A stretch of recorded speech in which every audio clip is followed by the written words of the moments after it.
Friends, ಇವತ್ತು ನಾವು mutton sambar ಮಾಡ್ತಾಯಿದ್ದೇವೆ. ಸೊ ಒಂದು ಮಟನ್ ಒಂದು 3/4 kg ಅಷ್ಟಿರುವಂಥ ಮಟನ್ನು. ಸೊ ಅದರ ಜೊತೆಗೆ ಒಂದು ಬಟ್ಲಷ್ಟು ಚಿಕ್ಕ ಬೌಲಷ್ಟು ಒಂದು ಹಸಿ ಕೊಬ್ಬರಿ ಕೂಡ ತೊಗೊಂಡಿದ್ದೇವೆ. ಅದರ ಜೊತೆಗೆ ಒಂದು ಟೊಮೊಟೊ, ಚಕ್ಕೆ, ಲವಂಗ ಸ್ವಲ್ಪ ಕೂಡ ತೊಗೊಂಡಿದ್ದೇನೆ. ಅದಲ್ಲದೆ ಒಗ್ಗರಣೆ ಮಾಡ್ಕೊಳ್ಳಿಕ್ಕೆ ಒಂದು 5ರಿಂದ 6 ಕಾಳು ಮೆಣಸು, ಒಂದು ಈರುಳ್ಳಿ, ಅದರ ಜೊತೆಗೆ ಒಂದು 4 ಗೆಂಡೆಯಷ್ಟು ಒಂದು 2 ಗೆಂಡೆಯಷ್ಟು ಇರುವಂಥ ಬೆಳ್ಳುಳ್ಳಿ, ಅದಲ್ಲದೆ ಸ್ವಲ್ಪ ಶುಂಠಿ ಕೂಡ ತೊಗೊಂಡಿದ್ದೇವೆ. ಸೊ ಇವನ್ನೆಲ್ಲ ಇವಾಗ ರುಬ್ಕೊಳ್ಳೋಣ. ಫಸ್ಟಿಗೆ ಶುಂಠಿ, ಬೆಳ್ಳುಳ್ಳಿ, ಮೆಣಸು, ಈರುಳ್ಳಿ ಇವೆಲ್ಲ ಕೂಡ ರುಬ್ಕೊಬಿಡೋಣ.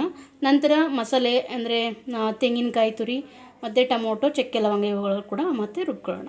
ಫ್ರೆಂಡ್ಸ್, ಇವಾಗ ಶುಂಠಿ, ಈರುಳ್ಳಿ, ಬೆಳ್ಳುಳ್ಳಿ ಮತ್ತು ಮೆಣಸಿನಕಾಳು ಎಲ್ಲ ಪೇಸ್ಟ್ ಮಾಡ್ಕೊಂಡಿದ್ದೇವೆ. ಅದರ ಜೊತೆಗೆ ಇವಾಗ ತೋರಿಸ್ದಂಗೆ ಮಸಾಲೆ, ಕಾಯಿ ತುರಿ ಮತ್ತು ಟೊಮೊಟೊ, ಚಕ್ಕೆ, ಲವಂಗ ಇವು ಕೂಡ ರುಬ್ಕೊಂಡಿದ್ದೇನೆ. ಇವಾಗ ಮಟನ್ ಕೂಡ ಇವಾಗ ಒಗ್ಗರಣೆಯನ್ನು ಸ್ಟಾರ್ಟ್ ಮಾಡೋಣ. ಫ್ರೆಂಡ್ಸ್, ಇವಾಗ ಕುಕ್ಕರ್ ಕಾಯ್ತಾ ಇದೆ. ಕುಕ್ಕರನ್ನು ಈಗ ಸ್ಟವ್ ಹಚ್ಚಿದ್ದೇವೆ. ಇವಾಗ ಸ್ವಲ್ಪ ಎಣ್ಣೆ ಹಾಕೊಳ್ಳೋಣ. ಓಕೆನಾ, ಒಂದು 2 ಸ್ಪೂನಷ್ಟು ಸಾಕು, ಜಾಸ್ತಿ ಕೂಡ ಏನು ಬೇಡ. ಇವಾಗೇನು ಎಣ್ಣೆ ಕಾಯ್ತಿದೆ ಫ್ರೆಂಡ್ಸ್, ಇವಾಗ ಇದು ಪೇಸ್ಟ್ ಮಾಡ್ಕೊಂಡ್ರೆ ಅದನ್ನು ಮಿಕ್ಸ್ ಮಾಡ್ಕೊಳ್ಳೋಣ.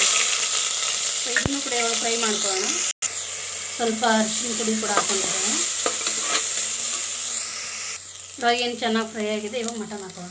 ಫ್ರೆಂಡ್ಸ್, ಇವಾಗೇನು ನೀರಿನ ಅಂಶ ಎಲ್ಲ ಕಡಿಮೆ ಆಗಬೇಕು. ಅದನ್ನು ಇವಾಗ ಸಿಮ್ಮುರಿಯಲ್ಲಿಟ್ಟು ಅದನ್ನು ತುಂಬ ಡ್ರೈ ಮಾಡ್ಕೊಳ್ತಿರೋಣ. ಯಾಕೆಂದರೆ ಅದ್ರದ್ದು ಸ್ಮೆಲ್ ಎಲ್ಲ ಬರಬಾರ್ದು. ಅದಕ್ಕೋಸ್ಕರ ಅದನ್ನು ಫಸ್ಟಿಗೆ ಡ್ರೈ ಮಾಡ್ಕೊಳ್ತಿರೋಣ. ಇವಾಗ ಚೆನ್ನಾಗಿ ಫ್ರೈ ಆಗಿದೆ. ಸ್ವಲ್ಪ ಕೊತ್ತಂಬರಿ ಸೊಪ್ಪು ಕೂಡ ಹಾಕೊಳ್ಳೋಣ. ಕೊತ್ತಂಬರಿ ಸೊಪ್ಪು ಕೂಡ ಹಾಕಿದ್ದೇವೆ. ಇವಾಗ ರುಚಿಗೆ ತಕ್ಕಷ್ಟು ಉಪ್ಪು ಹಾಕೊಳ್ಳೋಣ.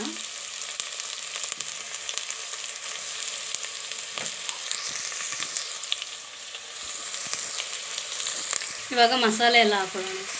ಮಸಾಲೆನ ಚೆನ್ನಾಗಿ ಫ್ರೈ ಮಾಡ್ಕೊಳ್ಳೋಣ. ಅದನ್ನು ಕೂಡ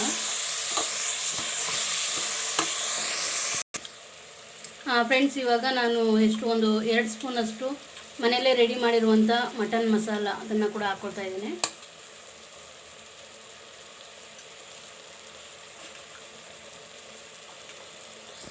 ಇವಾಗೇನು ಮಸಾಲೆ ಎಲ್ಲ ಹಾಕಿದ್ದೀವಲ್ಲ ಅದೆಲ್ಲ ಚೆನ್ನಾಗಿ ಫ್ರೈ ಆಗಿದೆ. ಸೊ ಇವಾಗ ಒಂದು ಅರ್ಧ ಲೀಟ್ರಷ್ಟು ನೀರನ್ನು ಹಾಕ್ಕೊಬಿಡೋಣ. ಇವಾಗ ಎಲ್ಲ ಮಸಾಲೆ ನೀರು ಎಲ್ಲವನ್ನು ಕೂಡ ಮಿಕ್ಸ್ ಮಾಡಾಯಿತು. ಒಂದು ಅರ್ಧ ಲೀಟ್ರಷ್ಟು ನೀರು ಹಾಕ್ಕೊಂಡಿದ್ದೇವೆ. ಇವಾಗ ಇದೊಂದು 5 ವಿಷಲ್ ಕೂಗಿಸ್ಕೊಳ್ಳೋಣ.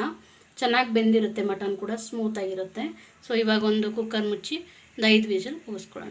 ಇವಾಗ ಸಾಂಬಾರು ಕೂಲಾಗಿದೆ. ಒಂದು 5 ನಿಮಿಷ ಕುದಿಸ್ಕೊಳ್ಳೋಣ.